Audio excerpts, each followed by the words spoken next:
Do you yearn for more in-depth conversation on the radio as well as on podcasts? If you're anything like me, and judging by the fact that you're listening to the show, you are, yearning for that is pretty much all you do.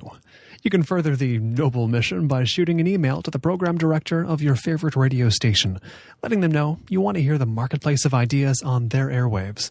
Just point them to colinmarshallradio.com. Thanks.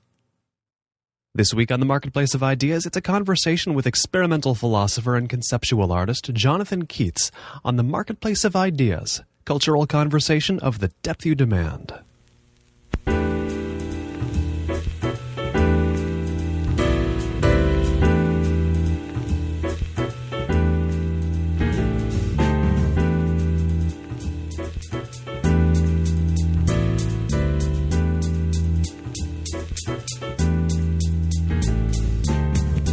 It's the Marketplace of Ideas. I am your man of letters and sound waves, Colin Marshall. This week I'm talking to Jonathon Keats, conceptual artist, novelist, experimental philosopher, art critic, jargon watch columnist for Wired magazine, and among many other endeavors, pursuits, projects, whatever you want to call them, has sold his thoughts, built a temple of scientific worship, copyrighted his mind, tried to genetically engineer God, choreographed a ballet for bees, created porn for plants, and most recently has written the book Virtual Words, a language on the edge of science and technology. Jonathon, welcome to the program. Thank you. This is kind of the question that wouldn't get out of my mind as soon as I even heard the concept for this book, and indeed when I knew the concept of a book was being made out of the sort of material you'd written about for Wired. When is it exactly a good time to cast this sort of description of a changing language into a book form? I think that any time probably is a good time because no time is a good time. In other words, language is always changing. That is the virtue of language, and in particular, I think, is one of the great qualities of English.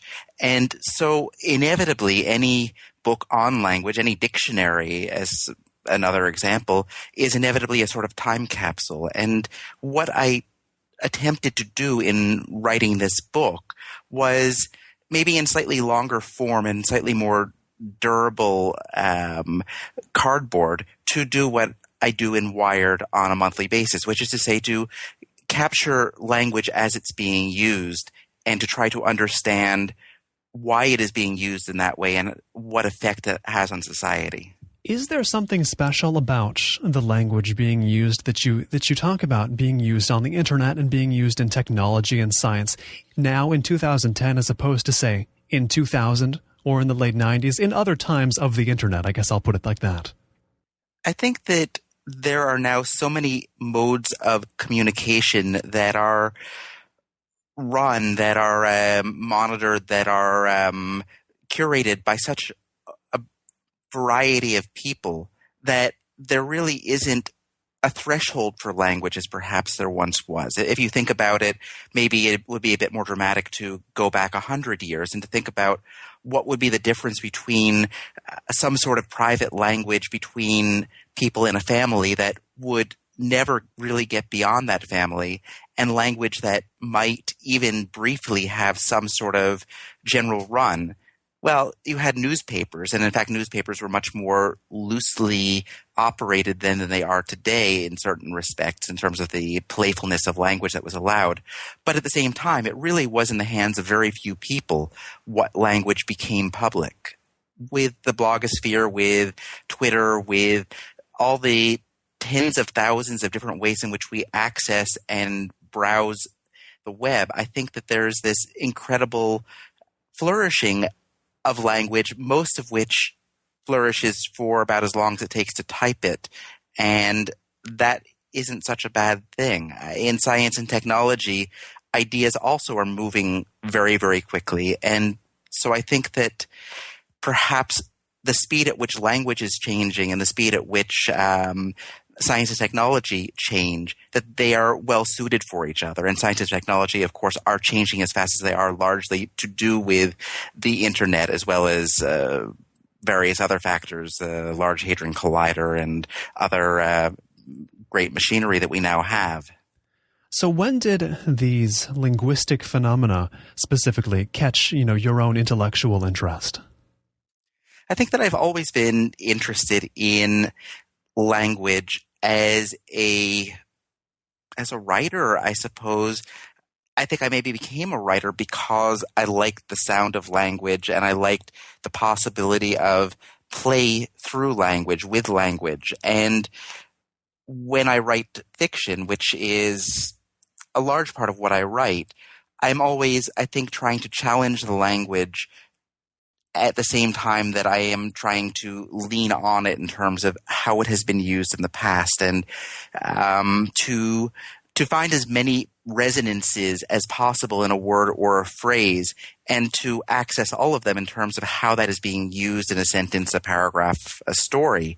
So that way of thinking perhaps spilled over into my explorations in science and technology, both as a conceptual artist and as a writer, as a journalist writing in science and technology. It was inevitable that I would start to probe the language that was being used and to inquire how it was being coined and why it was being used and what effect that might have. So when you're using language publicly, are you always in your mind also dealing in some sense with the history of that language? Me personally? Exactly, yeah. The way you think of language specifically. I won't ask you to speak for anybody else publicly using language, but from what you've just said, it sounds like you're never not aware of the history of this language when you're using it. Yes, I think that I am rather self-conscious.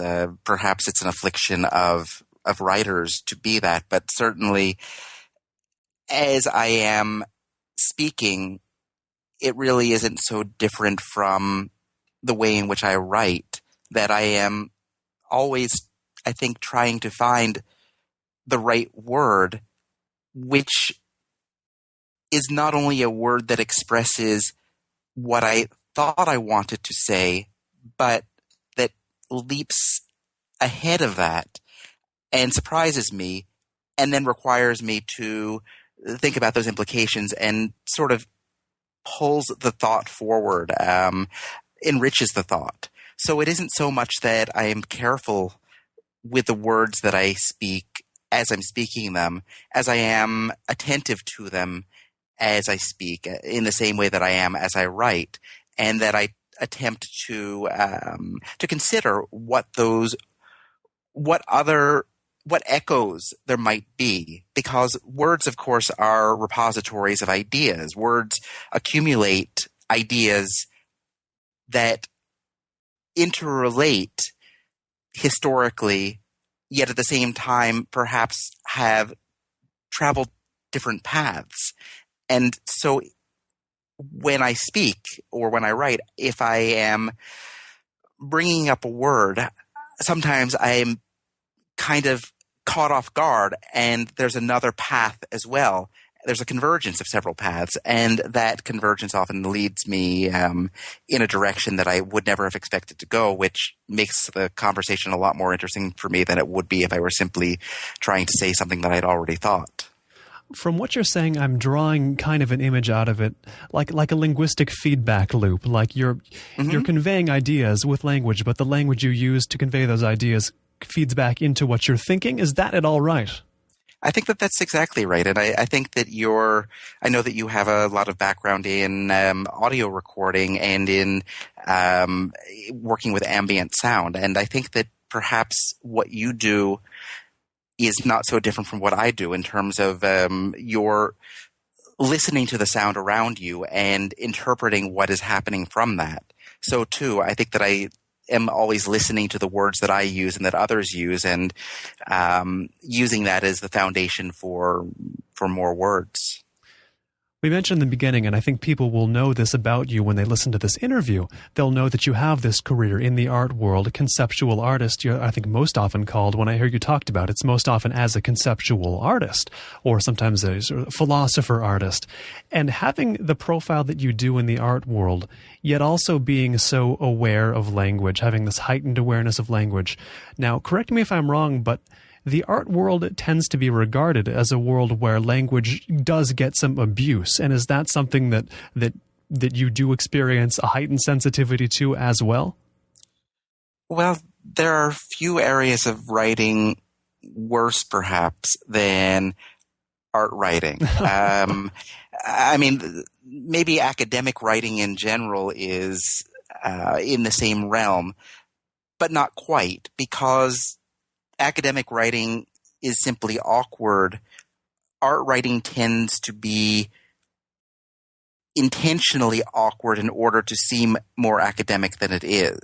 So, yes, I cringe when I encounter a lot of the language in the art world.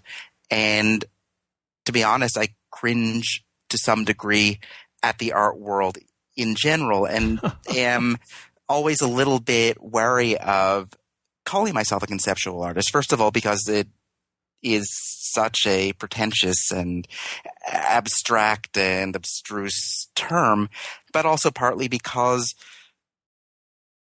ultimately what interests me as far as the art that I create is just what interests me in terms of the essays that I write or the fiction that I write. It is really a way of trying to explore the world in open-ended terms. That is to say, never to reach any conclusion, always to take every conclusion as the next question, essentially the same thing as the feedback loop we were just talking about in language. That really is what I'm doing in the art world, and I'm doing it in the art world because the art world tolerates me a lot more than any other world does, not because the ultimate product that I'm after is an artwork in the sense of a commodity. It is fascinating, especially about the way you conduct, and I want to take this from a linguistic specifically angle, the way that you explain, I should say, the way you explain some of the stuff you do in the art world. You know, you talk about, from my impression is you talk about the projects you do, whether it's making pornography for plants or whether it's selling your thoughts. You talk about these things in very clear terms with very clear intent, I would say. And what I want to know is what you think separates your projects from others that I hear that are not talked about with that level of clarity, if you know what I mean. You know, I don't know how many artists articulate their aims or are willing to articulate the questions that they're exploring quite so cleanly. I think that actually I strive to be as boring as possible, perhaps, in terms of the straightforwardness with which I try to conduct a concept into the world, meaning that I don't want to interfere with it too much. I just want to get to the greatest degree possible, get the facts out into the world. In the case you mentioned, pornography for plants. So in that case, mostly to explain as best that I can the technology involved. So I went out and I videotaped bees pollinating flowers, titillating material if you're a plant. And I took that and then processed it, trying to understand how a plant experiences the world of honeybees. And really it's shadow play. The bees are alternately blocking out the sun or they aren't. So all that I did really was then to attempt to take out all the color, take out all of the shadow, take out everything except for the essential black and white of it, and then to open up what I believe to be the first porn theater for houseplants, where I was essentially projecting onto the foliage of the plants using a digital projector, such that the plants were able, by photosynthesis, to experience this pornography. So really, that's all there is to it. And the best service I can do to the work, I think, is to communicate the concept without trying to explain or obscure it. And I happen to work with language a lot, which makes it perhaps a little bit easier for me to do that than for somebody who is not so familiar with writing. But really, I consider it simply to be part of the work to be done to get this art out into the world so that others can come at it and understand it in all sorts of fascinating and unexpected ways. Essentially, I'm the cheapest labor available from the standpoint of making the movie and also from the standpoint of writing the press release. So I just do it all myself, but I try to do it all in the vernacular appropriate to whatever the job entails. And so writing a press release, well, you've seen probably more of them than I have. I try to write a press release like a press release, which is to say I try to get the facts across. And of course, when all those facts end up on the page, it comes out a little bit absurd. And I hope that it does. I think that absurdity is really partly what I'm after. But I don't want to point to that. I want it to simply be there for others to process as they will. A few minutes ago, you mentioned that you framed the sort of many things you do, the many types of projects you work on as, if I can paraphrase, different expressions of sort of the same mission. And correct me if I'm wrong, but it seems like no matter what you're doing, there's always a concern, regardless of the medium you're working in. There's always a concern for specific questions. Does that make sense? Yes. I think that I tend to be hopelessly Hegelian or Talmudic, depending on which word you prefer. I don't know that they're so different ultimately. I tend to sort of set up something and then set up something else that kind of contradicts it, and to see what happens through that prickly and difficult relationship. Well, maybe that isn't entirely true. I don't really know quite what I'm doing when I set out to create an artwork, but I guess that, well, in the same way that I'm interested in words in their vernacular terms, how they're being used, I'm interested in ideas in their vernacular terms.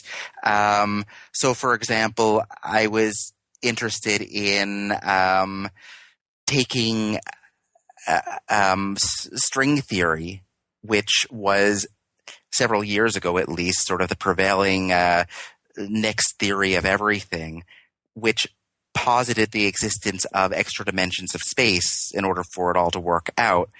And I was interested in taking that totally at face value, taking that scientific vernacular totally at face value, and a second vernacular as well at face value, which is real estate development, and to apply string theory to real estate development by buying the rights to develop in those extra dimensions of space, and then by subdividing plots of land in the extra dimension space using the legal framework of air rights, and then selling people properties in the San Francisco Bay Area in the extra dimensions of space. So taking these two basic ways in which we tend to understand the world as a matter of course, one of which is science, another of which is commerce, and taking what each one of them takes for granted within its own terminology, within its own realm, and then putting them together in a way that is uncomfortable and seeing what comes out of it. That really, I think, to a large extent, is one of the ways in which I attempt to interrogate the world around me, to hear and see what is getting said and what is getting shown, and just to take it all in and put it all together and see what happens when these pieces rub up against each other in ways that are uncomfortable or absurd. Now, the idea of taking these two domains, of taking advanced physics and taking real estate development, and then you ultimately end up in a position where you're working with one sort of combined vocabulary. You're moving back and forth freely between these two domains. If I'm following, this sounds kind of like in a grand form, a pun. That's an interesting thought. Can you expand upon it? Well, maybe pun isn't the right word, but some kind of language joke. You know how so many jokes, even the corny ones, especially the corny ones, involve moving a word from one domain to another. It doesn't belong in one or both of them, but that it's the humor of incongruity. It seems like whether you want to call it humor or call it absurdism, when you're moving words, when you're moving language from physics to real estate development and back again, is it not the same phenomenon? I think that you're right, and I think that language perhaps is a very compact way of doing what I do at great length and with many media. Language tends to have more meanings than we tend to allow in our day-to-day affairs, because often somebody who deals in real estate does not deal in particle physics and vice versa. So I think that perhaps a part of what I am after, and I don't know that I've ever really thought about it in this way before, is trying to interrogate the language itself, trying to interrogate the way in which the language that different domains have in common maybe suggests common ideas that exist between them, or maybe suggests blind spots in each of those domains that comes from the fact that we tend to pack in a lot of assumptions when we speak in the language that we use in terms of context. Could we say it's both in the domains you're talking about, in the domains you're thinking about and writing about and working with?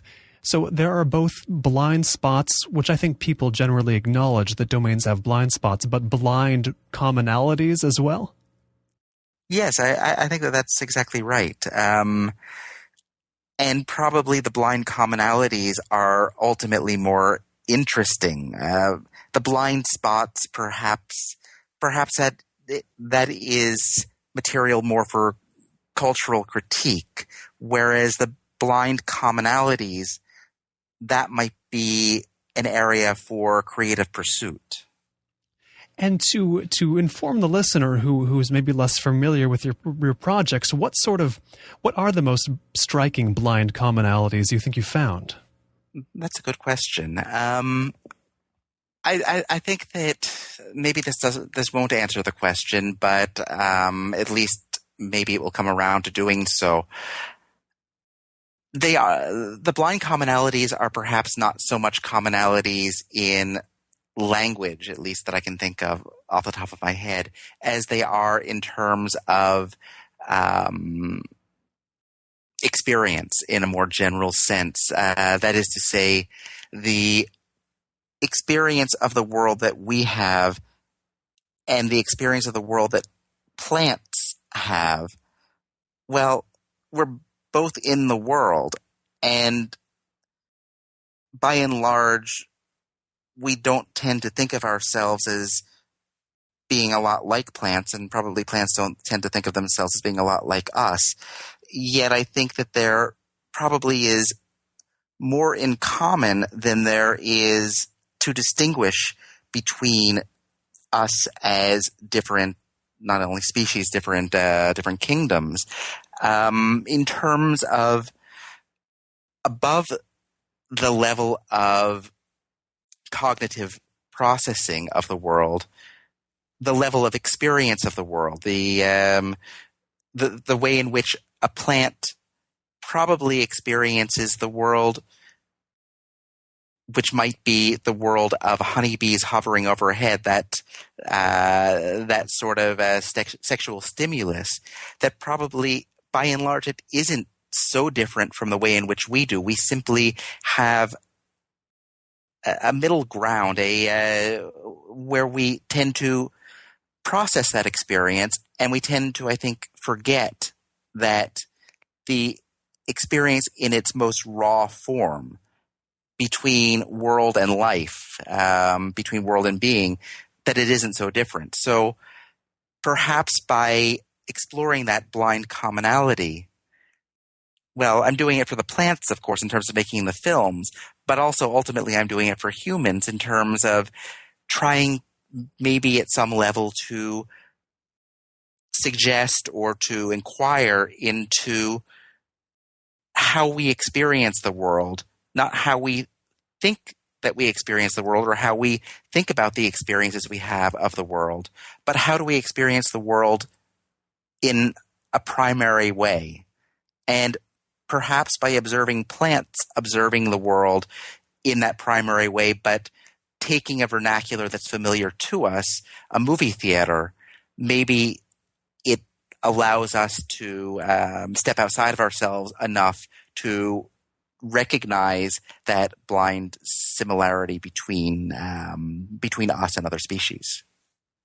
Now, would you say that every project you work on, to some degree, is concerned with revealing something about our human experience that we don't normally think about, some aspect that gets lost in our perceptions? Well, since I am human, and since most people I know are, yes, inevitably, I guess that human experience is a realm that I end up trafficking in. Which is not to say when I make movies for plants, for example, or shortly I'm going to be undertaking a new project again with plants, which will be offering them culinary experiences akin to those that we get in a fine restaurant, preparing gourmet, well, I guess you could call it food, gourmet sunlight for plants, opening a photosynthetic restaurant at the Crocker Art Museum in Sacramento, California, where I will filter pure natural sunlight through different color filters that will allow the plant to savor different physiological effects that are enhanced or that are muted based on one frequency versus another and how that affects the photosynthetic process. So that project is very much for the plants in the same way that the movie theater is. Or I've done a project where I choreograph ballet for honeybees by arranging flowers throughout the city of San Francisco. Bees dance in their hive to communicate where the flowers are to be found. So I realized that I could simply kind of turn everything on its head and plant flowers in various places to suggest different choreographic moves within the hive. That too, that really is genuinely for the bees. And yet at the same time, it is secondarily and derivatively for us. So maybe I'm also trying to inquire into apian experience as well as human experience, or botanical experience as well as human experience. But yes, inevitably, human experience is part of what I traffic in. If you've just tuned in, this is the Marketplace of Ideas, bringing you cultural conversation at the depth you demand. I'm Colin Marshall, and my guest is Jonathon Keats, experimental philosopher and conceptual artist, author of Virtual Words. If you want to hear this conversation again later, it's available in the archive at colinmarshallradio.com, our official website, and all the other interviews on this program are available there as well, whenever you want them. If you have any questions, comments, any kind of feedback at all, don't hesitate. Send that along to Colin, C-O-L-I-N, at colinmarshallradio.com. That's Colin at colinmarshallradio.com. Now back to the conversation with Jonathon Keats. Now, with the linguistic project that includes both the Wired Column Jargon Watch and that includes Virtual Words, the book, what questions does this project allow you to get into? I think that one of the most interesting aspects of my job, it hardly seems fair to call it that, of this aspect of my work is that the constant need to find new language, to find 4 new words every month, puts me out into the world maybe more than I otherwise would be, really makes me look deeply into many different domains because the words come from many different domains, even though they all come out of science and technology. Science and technology represents an awful lot in our world today. So in order to find those words, I need to constantly be entering into different realms, from astronomy to genetics to electronics, looking for those words as a sort of an anthropologist. And that anthropological work that I do inevitably results not only in finding new words, but in finding new ideas, the ideas that those words represent. And because I'm always working on many projects at once, often those ideas in serendipitous ways shape what I'm doing in terms of my art or in terms of my fiction, and vice versa. There is more material that I am processing all at once, and therefore there are more opportunities for more serendipity to take place. And serendipity really is all that I have going for me. My bookshelves are completely, the books are in no particular order, largely because when I'm researching something, the best research tends to come about from finding the 2 books on either side of the book that I was looking for. It almost seems like originality, like creativity, and I'll take that. And can we say that we talked about how you do a lot of these different things, and a casual observer of your career might say, hey, this fellow, Jonathon Keats, does a whole bunch of different things, and I don't immediately see how they're connected, but I see he's busy in a lot of these very different looking areas of productivity and of experimentation and of question asking. But as we've discussed, there's a common root to these things. And I guess, is that way that your career is reflected in the way that you look for new things to do? I mean, where we can find a commonality uniting the things you do that seem different, the way you find the next thing is also to find the commonality in a bunch of very different looking things? Yes, without knowing it. Hmm. What I mean is that I never really planned any of this in the way of a career. It simply was that one thing attracted my interest, and then another thing did, and then something else did, and then I was at some point asked to talk about it, and I realized that there were reasons why, or not reasons why, but at least explanations that seemed pretty convincing. For example, my latest work of fiction is a collection of stories, sort of fables from once upon a time long ago. This book called The Book of the Unknown, which Random House published last year. And so at some stage I realized that, in fact, that sort of fabulistic world I was creating in fiction was not at all different from the fabulistic worlds that I create through my art, not using only words in the case of my art, but also using space, using media, in both senses of the term, in a more open-ended way perhaps, but that in both cases I was driven by maybe the same motivation, which is in creating a fabulistic world, it almost amounts to creating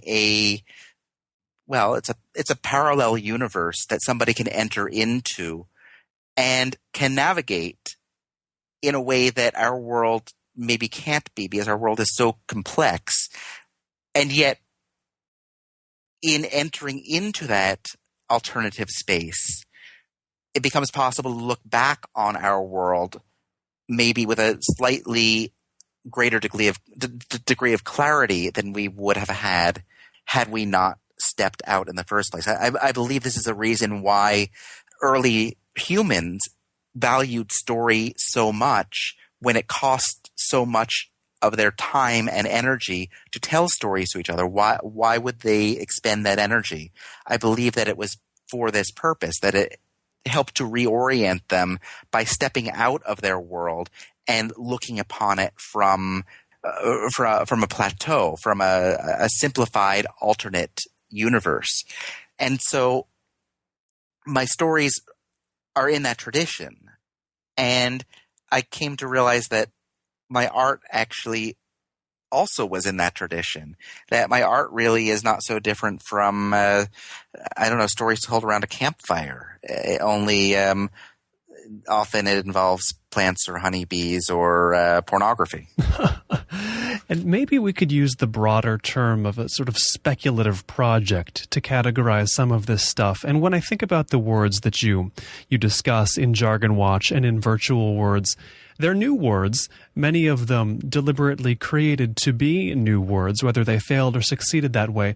And I think about it in these terms, that the new words people have tried to get afloat are either attempts to name something that's already going on and already identifiable, or they are themselves speculative projects with the coining of a word meant to sort of introduce or usher in the concept being named, if that makes any sense. Is that a decently correct way to think about it? Yes, and I think that some of the most interesting words are in that second category. In the case of Virtual Words, I have chapters, for example, on singularity.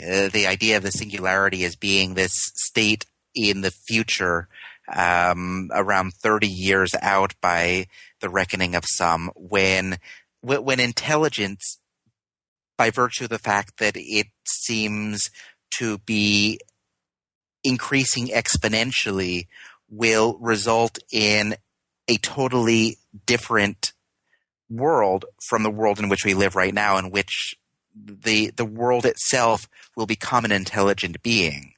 Now, I am not particularly convinced that that is true. In fact, I am rather skeptical, to say the least, in the essay and more broadly. Yet at the same time, I think that it is a very powerful way of thinking about the intelligence that we put into the world around us, into the products around us, from our computers to our toasters, and what that means. That extreme case, which to me seems like a sort of reductio ad absurdum kind of case, whereas to the futurists who tend to embrace it, it seems like the rapture. To me, it seems that this is this absurd possible end state that is not necessarily ever going to happen, but by virtue of the extremity of it, it forces us to think about more subtle shifts that are taking place in our own world today. And with the singularity, that's an interesting case of what I think of as a word, something being speculated about, a word being attached to it, and then a subculture forming around that word. And maybe you have a different conception of how that happened, but certainly the concept of the singularity seems to be science fiction to a lot of people, and little more.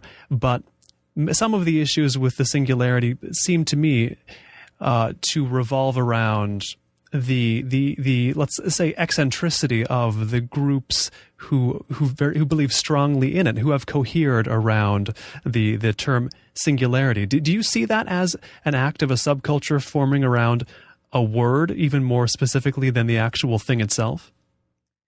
Well, I think that this is a great example of how a word and the world can be mutually reinforcing in a sort of positive feedback loop. So you have the word singularity that has its origin in mathematics and then also comes to be used in physics to speak about the singularity theorized at the core of a black hole, and then gets used sort of metaphorically in science fiction, in the work of Werner Vinge, a science fiction writer who was writing essayistically but still in the speculative spirit of science fiction, that then ends up becoming a word that is embraced by true believers, the so-called singularitarians. I managed to mistype that so many times as I was writing that chapter. There are more syllables than one would believe. That the singularitarians then ended up reinforcing and rendering richer and more complex this idea of the singularity, which gave them more of a sense of identity and more of a concrete future that they were striving for. And as a result of this positive feedback loop, something positive in the other sense of positive came about. Not that these people in their own right came to any grand enlightenment, but rather that the idea of the singularity, which Vinge very effectively in an Omni essay, I think in the 1980s, introduced, that it became much more complex, much more thought through in terms of how the timeline of history and the history of innovation works, that the word spurred a lot of interesting research and speculation, and also that it spurred a lot of conversation about it. I mean, the singularitarians, for the most part, they strike most others, as the non-singularitarians amongst us, as being outrageous enough that they get into the news. And when that happens, it starts people talking about ideas about technology in the future that otherwise might not get talked about. It's kind of the opposite of, and I think of some of the words in virtual words that by becoming words, they killed the concept that they intended to name. For example, flog, the best example there. I think FLAC blogs paid for or run by someone selling something or some entity, a corporation selling something. You write about in the book that people named them flogs, and then that was that was accurate enough that the whole concept stopped being viable. So kind of the reverse of singularity, that became more, such as it is, more viable after becoming a named concept, whereas flogs became a thing of the past almost as soon as they were linguistically identified.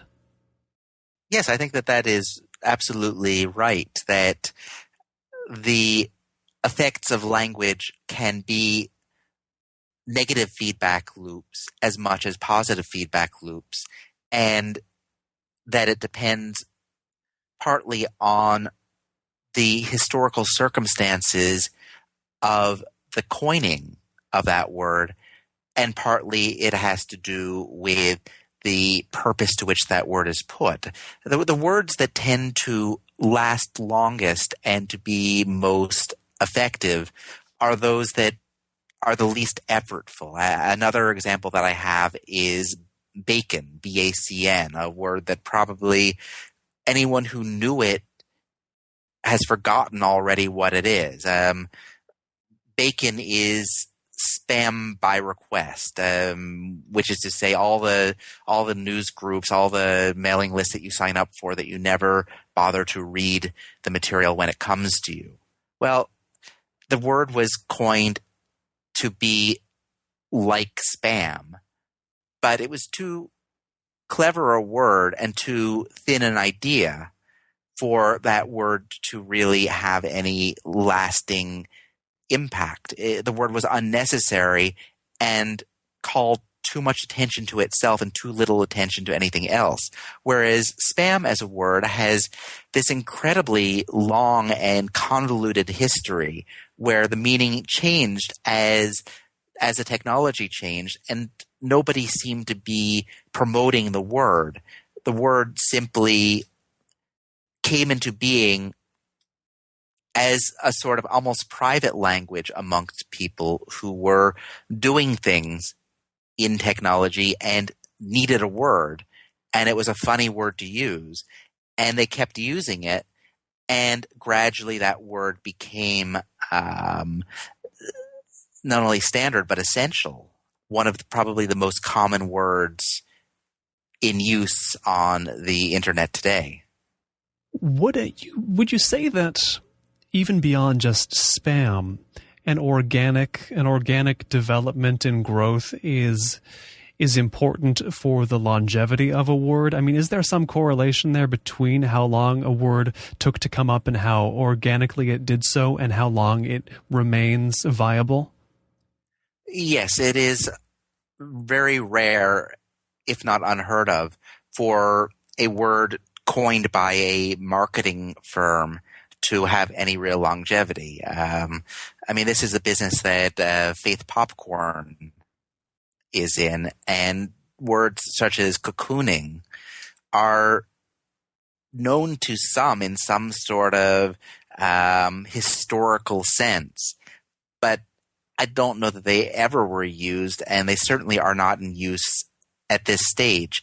And there's probably one good reason why language tends to be most effective when it comes about organically is that it was necessary, meaning there was nobody who was authoring it, there was no effort behind it, but also that there is a group intelligence that is at the foundation of that organic process. And group intelligence is not greater or less than individual intelligence, but words are group phenomena, not individual phenomena. And so it is an intelligence that's more appropriate to the development of language.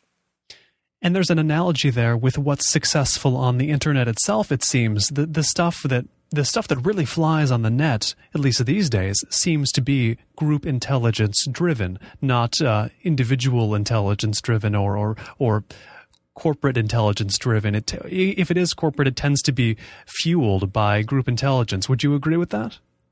Yes, and the group intelligence tends to be in the form of making a mockery of what the corporation set out to create.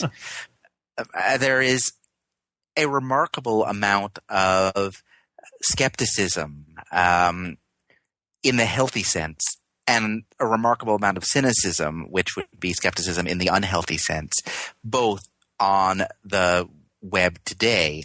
And I think that probably both of these have increased approximately in step with each other.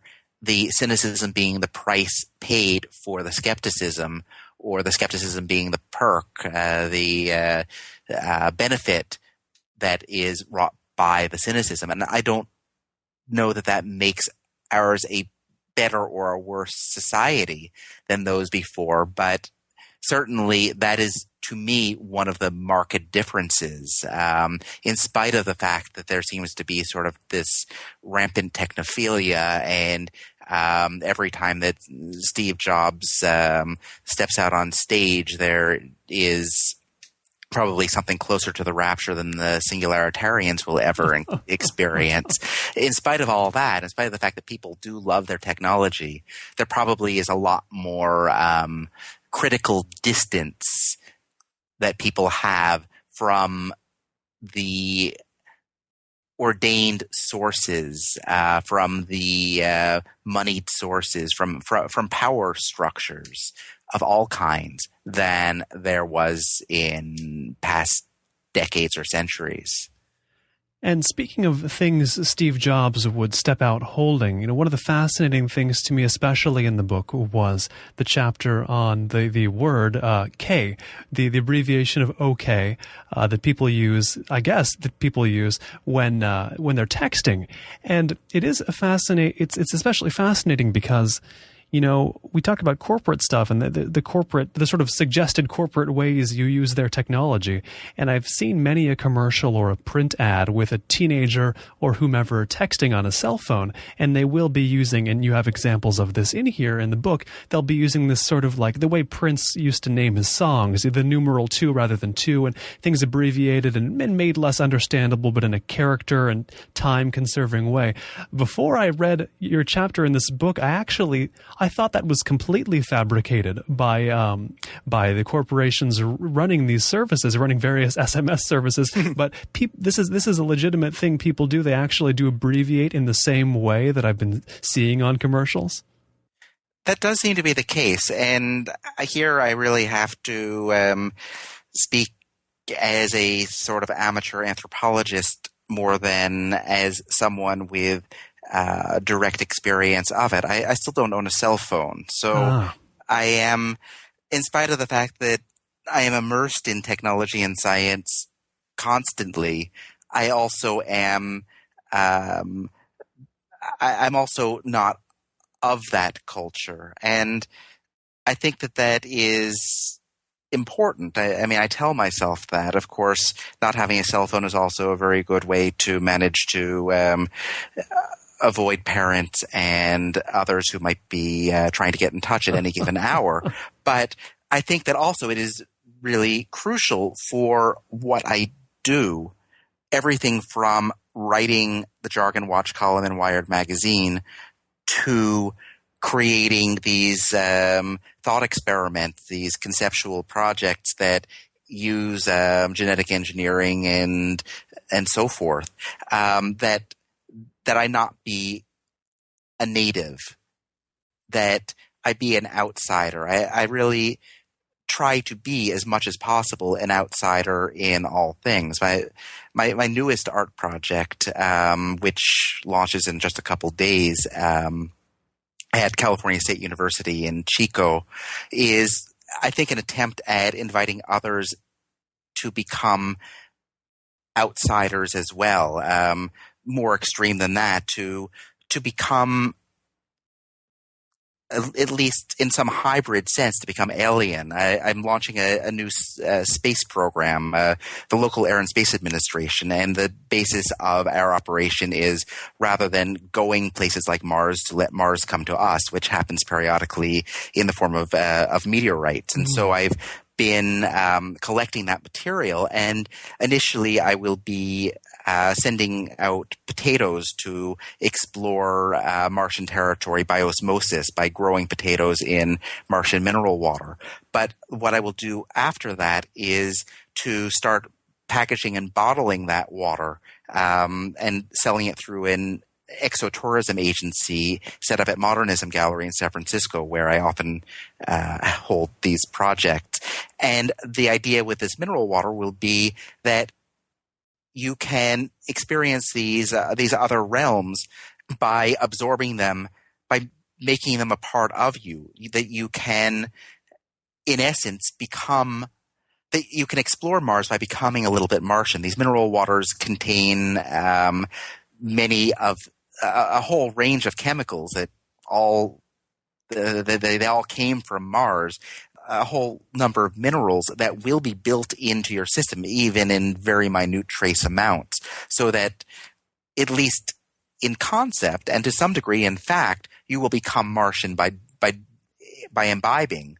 And to me, this is potentially the most interesting part of the project, the idea of becoming alien, because that really makes it impossible ever to when you are alien, when you realize that you're alien, it becomes very difficult, if not impossible, to have too much of an us versus them worldview, the divisive worldview that we see in politics today, that seems to run everything from the Tea Party to warfare in the Middle East.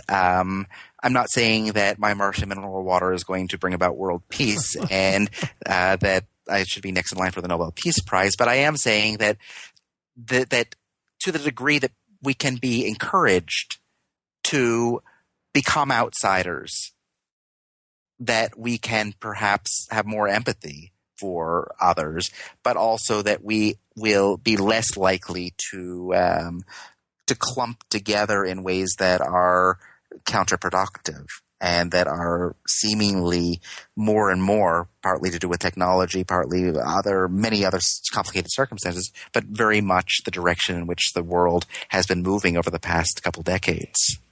And you can give, with your work, you can give other people the feeling of being an outsider and some of the perspective that comes along with that. But beyond not owning a cell phone, how do you keep your own outsideriness, and how do you get and keep yourself in the perspective that gives you, the perspective that allows you to do the kind of work you do, and to have the pair of eyes, metaphorically speaking, or even literally, to look at the issues you question and you give people new perspectives on? Probably by being a dilettante first and a charlatan second, or maybe it's in the opposite order. What I mean is that I think that there are so many realms that interest me and that I find myself drawn to as an observer and as a participant all at once, that I never really can become too much of any one of those worlds. There's